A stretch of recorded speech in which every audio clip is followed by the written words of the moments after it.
جیسے کہ آپ کو پتہ ہے کہ ہر گھر کی کہانی ساس بہو کی لڑائی، بہو سے بہت زیادہ جھگڑا کرتی تھی اور اس کو برا بھلا کہتی رہتی تھی، اور بہو جو ہے بیچاری سارے گھر کے کام بھی کرتی تھی اور اس کی باتیں بھی برداشت کرتی تھی۔ ساس بہو سے لڑ لڑ کے اب بیر آ گئی تھی سرپنچ سے۔ وہ دوڑی دوڑی سرپنچ کے پاس جا رہی تھی اور دوڑتے دوڑتے وہ وہاں پر گر گئی تھی۔ گر کر جیسے ہی وہ اٹھی، سرپنچ کے ساتھ بھی غصے سے پیش آنے لگی اور پھر اس نے دوڑ لگائی اور واپس بہو کے پاس آ گئی۔ سرپنچ نے اس کو کہا تھا کہ آپ کا بھی قصور ہے۔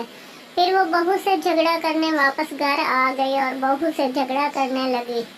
تو بہو بھی آگے سے بولنے لگی کہ آپ کا بھی قصور ہے، صرف میں ہی نہیں باتیں کرتی، آپ مجھ پر بہت زیادہ چلاتی ہیں اور ظلم کرتی ہیں۔ اور بہو بیچاری بہت زیادہ پریشان تھی کہ میں ایسا کیا کروں جس سے میری ساس مجھ سے خوش ہو جائے اور مجھ پر چلائے نہ۔ تو ایسا سوچ کر بہو بھی بہت زیادہ پریشان تھی اور سوچ رہی تھی، اور وہ ساس سے کہہ رہی تھی کہ میں نے تو آپ کو کبھی کچھ نہیں کہا، آپ ہی مجھ پر چلاتی رہتی ہیں۔ ایسے ہی دونوں کا جھگڑا چل رہا تھا اور دونوں آپس میں ایک دوسرے کو بول رہی تھی کہ آپ کا قصور ہے، وہ کہہ رہی تھی کہ آپ کا قصور ہے۔ ایسے میں ساس جو ہے وہ بولتی بولتی وہاں سے جانے لگی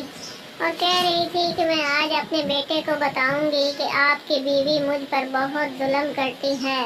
تو اس کی بہو نے کہا ٹھیک ہے، آپ اس کو بتا دینا میں آپ پر بہت ظلم کرتی ہوں، سارے کام آپ کرتی ہیں، کھانا پکاتی ہیں، سب کو دیتی ہیں۔ تو اس کی ساس نے بولا آج میں آپ کی ضرور شکایت لگاؤں گی، اور وہ وہاں سے جانے لگی اور بہو بھی کہہ رہی تھی ہاں ٹھیک ہے، جو آپ کا دل کرے آپ اس کو بتا دینا، مجھے کوئی فرق نہیں پڑتا، اب میں بھی آپ کا گھر نہیں سنبھال کے رکھوں گی۔ ساس جو ہے وہ وہاں سے دوڑی اور سرپنچ کے پاس واپس دوڑ کر آنے لگی